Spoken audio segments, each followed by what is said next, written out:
once again, fellow internet nerds, welcome back to the Nerd Loft. And welcome to my spoiler-filled review of Doctor Strange in the Multiverse of Madness.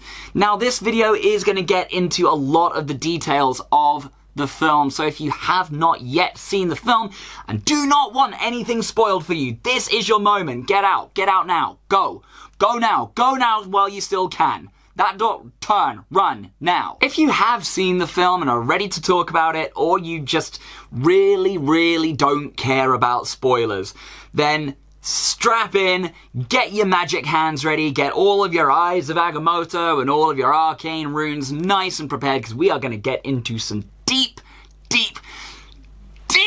cuts into the Marvel Cinematic Universe, and with that in mind, let's get into it. So the first thing I kind of wanted to cover about Doctor Strange in the Multiverse of Madness, especially as far as spoilers go, is the fact that Wanda Maximoff is in the film as the main antagonist. Now, a lot of people would say that this isn't really a spoiler for the film, because the fact that she is the antagonist of the film and is the main person out for America Chavez and all of her multiversal powers in order to get her children back from the series of what we saw in WandaVision. She now has the Darkhold and now wants to travel through multiverses to find a multiverse that has her children alive in it. The reveal of this happens about a minute after we first see Wanda appear in the film. It is very obvious from the get-go that she is the antagonist of this film. And as I said in my spoiler-free review, after the series of events that happened in WandaVision and the news at the end of that series that she was going to be part of the next Doctor Strange movie, I was very much of the opinion that she's probably not going to be a good guy in this, at least not for the most part. The retribution, I suppose, for Wanda does come from her motivation. Wanda is a very flawed character in the sense that, as I said in my spoiler-free review, she is dealing with trauma quite a lot more than I would say most other Marvel Cinematic Universe characters are. A troubled past mixed with a very small amount of being able to rectify that troubled past, to then being met with a solution to that, and then having that solution ripped away from her. And her line that she says to Stephen Strange is very telling of this entire film, where she breaks the rules and she's seen as a monster. He breaks the rules and he's seen as the hero. And is that a commentary on the divide between genders between them? Or is it more of a commentary on the intent behind their actions? Because you see, Wanda is doing these actions for selfish reasons and hurting people in the process. But Stephen is doing these rule-breaking actions as a form of protection of someone and stopping further problems happening in the grand scheme of things. And I do think that that is something to possibly ruminate on for upcoming films, as to actually whether Wanda was that much of a bad guy in this film. When you've tracked the character through what they've done, is it understandable that she would turn in such a fashion and become that antagonist? I think it is. And as one of the greatest villains in another Sam Raimi film once said, the one thing that people love more than a hero is to see a hero fail, fall, or die trying. We see her fall as an Avenger and rise as a force to be reckoned with. And this is exactly what happens when superpowered people who are fighting for good get treated badly and turn to darkness. Probably, in hindsight, what the Sokovia Accords were all about, really, in Captain America Civil War. I mean, now that I'm thinking about it. Now, the really big spoiler points of the film were the cameos that happened in the scene with the Illuminati that is hinted at in the trailer. There are a couple of things that we see from the trailers that are giveaways for certain characters. So you have Peggy Carter as Captain Carter from the What If series. We have Monica Rambeau as Captain Marvel, which is an alternative version of Captain Marvel. And we also have Patrick Stewart, who is reprising his role as Dr. Xavier from the X-Men universe. But the great thing is, he's very much the 90s animated series Professor X in his weird yellow hover chair kind of thing, which I thought was awesome. I thought, why would you not use that if you are using a Marvel accurate Professor X? Fantastic. But the ones that weren't hinted at in the trailers, and speaking of fantastic, was John Krasinski as Reed Richards in the Fantastic Four. And this is a prime example about how one thing on the internet can actually spurn an entire movement in a film. The whole John Krasinski as Reed Richards thing started from someone's art mock-up of what it would look like if he were to play him and then have his actual IRL wife, Emily Blunt, as Sue Storm. And we also got the guy who plays Black Bolt in the frankly terrible Inhumans series that happened back again as a comics accurate Black Bolt. So we actually got Fantastic Four, 90s style X-Men, and a good version of Inhumans, all canon in the Marvel Cinematic Universe. For about 3 minutes. And this is exactly my problem with some things in the Marvel Cinematic Universe at the moment, and exactly what I was getting at when I said that I didn't think that this was going to be the film that was going to stand up and make a lot of drastic changes to the MCU timeline, is that when they introduce characters like this, it's kind of for hype value, and it's not done for a whole length of time, because these characters just get immediately wiped out by Wanda. Now, admittedly, they get wiped out in awesome ways, and it is possibly the best fight scene of the whole film. It is great to see these characters interact and how Wanda just has a way of defeating them. The moment that Black Bolt got offed, I knew that this was like, okay, these guys are in here just to see how deadly Wanda is and how, if she wanted to, she could kill all of the Marvel Cinematic Universe. But I feel like in situations like this where they're not quite ready to introduce characters but want to remind people that they have these characters and can use them, that nothing sticks, nothing's permanent. So some of the other characters that were going to be cameoed in this film were Namor, who I believe is now just being saved for the second Black Panther movie, Balder, who is essentially Thor's adopted older brother, who would obviously be taking the place of some sort of Norse god in some form on the Illuminati.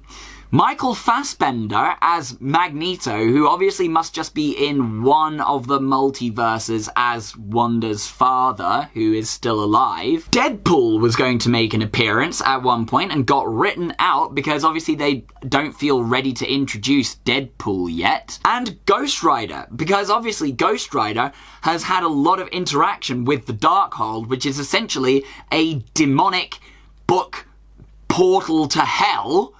And that's exactly what Ghost Rider kind of is about. It goes and seeks out all of these demonic entities. Now, as I also said in my spoiler-free review, there are a few really cool magic scenes that happen throughout the film, and I think one of my favourite ones was the musical note battle that he has with his sinister version of himself that's been protecting the Darkhold and has kind of been absorbed by his powers a little bit. And I said in my spoiler-free review that we don't really see Doctor Strange do a whole lot of magic, per se, that we haven't already seen him do in other films. But to see him using the musical notes against someone else in a physical form, I thought that was a really cool style of magic. And I would have liked to have seen more variations of things like that. I mean, I think the coolest things that we've seen him do, honestly, was in Infinity War, with that battle with Thanos using the Reality Stone.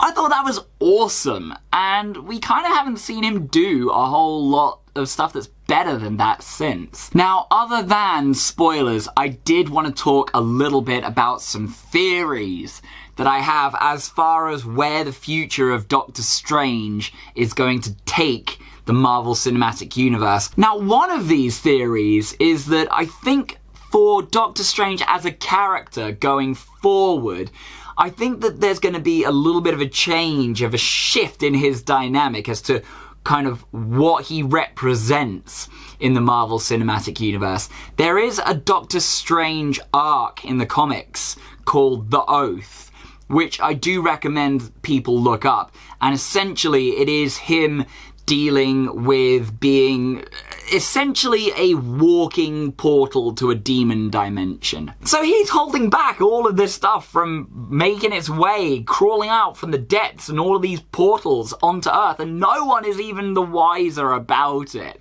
So I think that might be part of what we see of this character. And obviously the post-credit scene is a little bit of a spoiler as well for some people, because we have Charlize Theron getting introduced as the character of Clea, who is eventually Doctor Strange's future wife, and then, even more so, becomes the new Sorcerer Supreme. I believe is currently the Sorcerer Supreme of Earth 616 in comics canon. And this is the kind of deep cuts that I'm talking about getting into when we're talking about the deep cuts of Marvel in this spoiler review, because I saw this thing on Twitter a while ago, and it did make me laugh, because it made me think of this post-credit scene as an example of it, and the one that we had in Eternals as well, where all of these people will wait through the credits for ages, and something will come up at the post-credit scene, and it'll be a character stepping out of somewhere and going, "Hey, it's me, Blorko!" And it's just like, okay, who's this character now? You have to dive so deep into comics narrative to get the significance of this character. So I'm here to tell you, Clea Strange is Doctor Strange's eventual future wife. They are both magic users, and they go on these crazy magical adventures together. And yeah, it's likely that at some point down the line, maybe not right away, because I don't know how much of their main line characters they want to shake up right away, but it is likely that Clea will become a very potent and powerful magic user on Earth in the Marvel Cinematic Universe, maybe even the new Sorcerer Supreme eventually. Now, the interesting thing about having Clea Strange at the end mention that he was responsible for some incursions that happened in other universes. Now, the incursions are the colliding of universes and either the elimination or the conjunction of those two universes. That leads me to believe that the next big crossover film event that's going to happen in the Marvel Cinematic Universe is probably going to be Secret Wars. I feel like they've said Kang the Conqueror is going to be the big villain of Phase 4 and Phase 5, and I feel like that might play a part in Secret Wars.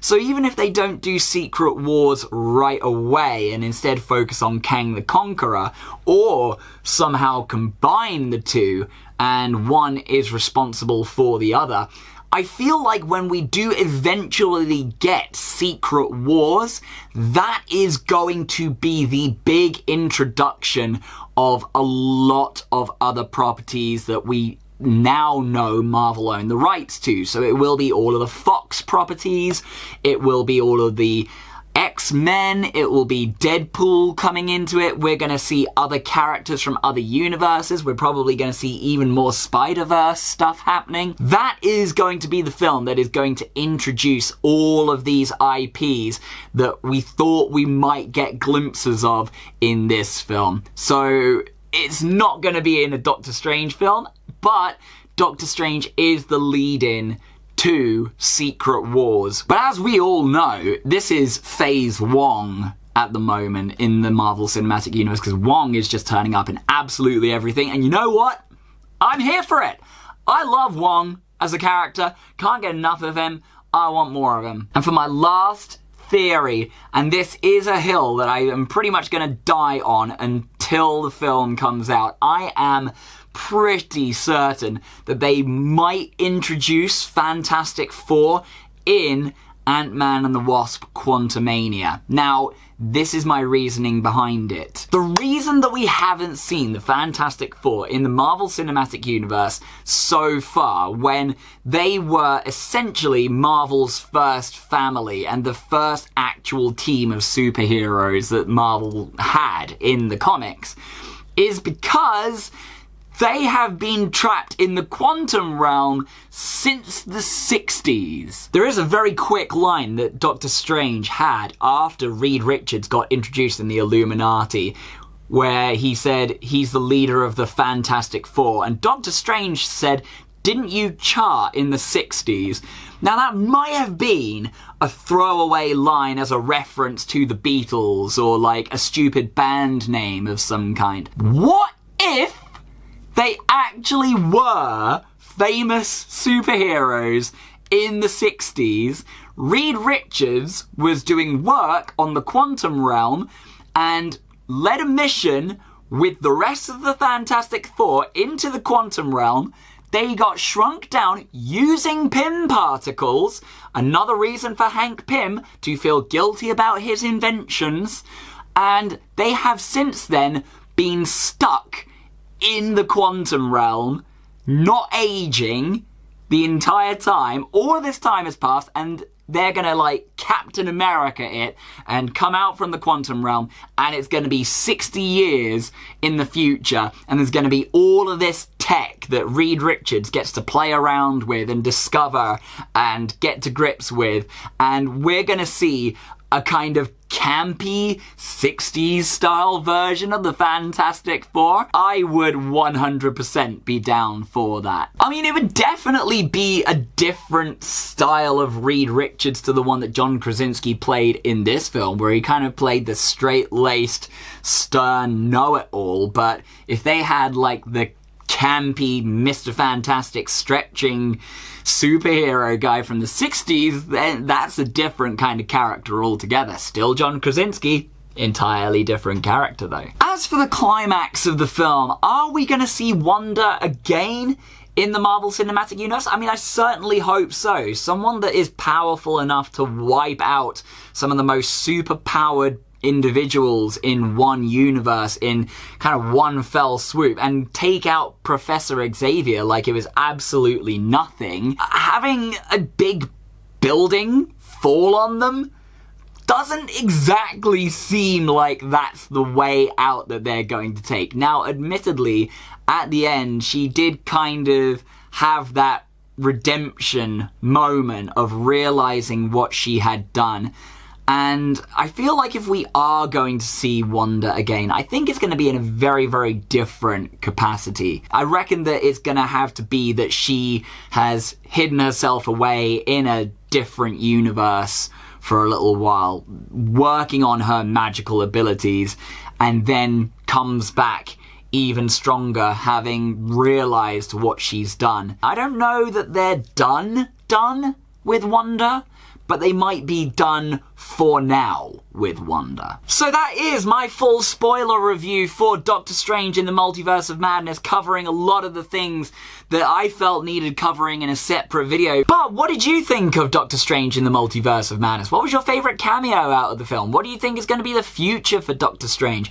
What characters are you excited to see if a Secret Wars movie does happen? And what do you think Marvel have planned for the rest of Phase 4, Phase 5, and beyond? All comments are welcome in the comments section below.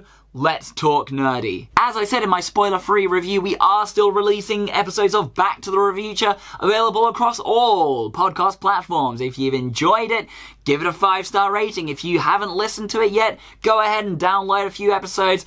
Tell us what you thought of it. As always, if you've enjoyed what you've seen here and you would like to see some more, you can click right here to subscribe and see some more funky, fresh videos from yours truly. And until that point, I'm going to try and answer the age-old question that we have been asking this entire time. Are we ever actually going to get Blorko? I think that's just too deep a cut character. I don't know.